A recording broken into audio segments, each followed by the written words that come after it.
Patay na nang matagpuan ng isang 21 anyos na babae, habang kritikal naman ang kondisyon ng isang 28 anyos na lalaki matapos na mahulog umano ang mga ito sa bangin sa Station of the Cross sa barangay Inlagdian, Kasiguran, Sorsogon nitong Linggo, Oktubre 20. Batay sa ulat ng Sorsogon Police Provincial Office. Mag-aalas 9 ng umaga noong Linggo, Oktubre 19, sabay na pumasok sa naturang pasyalan ng mga biktima. Subalit ipinagtaka daw ng mga tauhan sa lugar na alas 5:30 na ng hapon, hindi pa rin nakakababang dalawang individual. Kaya kaagad nila itong inireport sa Municipal Disaster Risk Reduction and Management Office ng bayan. Alas 9 naman ng gabi ng sumunod na araw nang matagpuan ng mga biktima sa bangin sa isang bahagi ng pasyalan.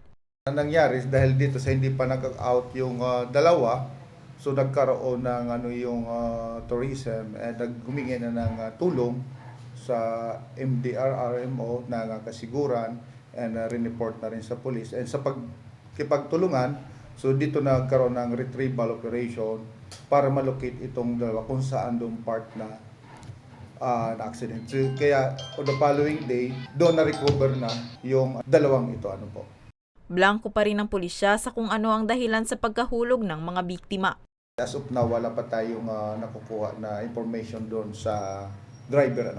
So, siya na po ang makakapagbigay ng full detail kung ano talaga nung nangyari, ba't bumulusok sila doon sa bangin na parte ng Station 4. Sa ngayon, pansamantalang isinara sa mga turista ang pasyalan habang iniimbestigahan pa ang insidente. Para sa mga balitang Tatak Bicol, Rose Bilista.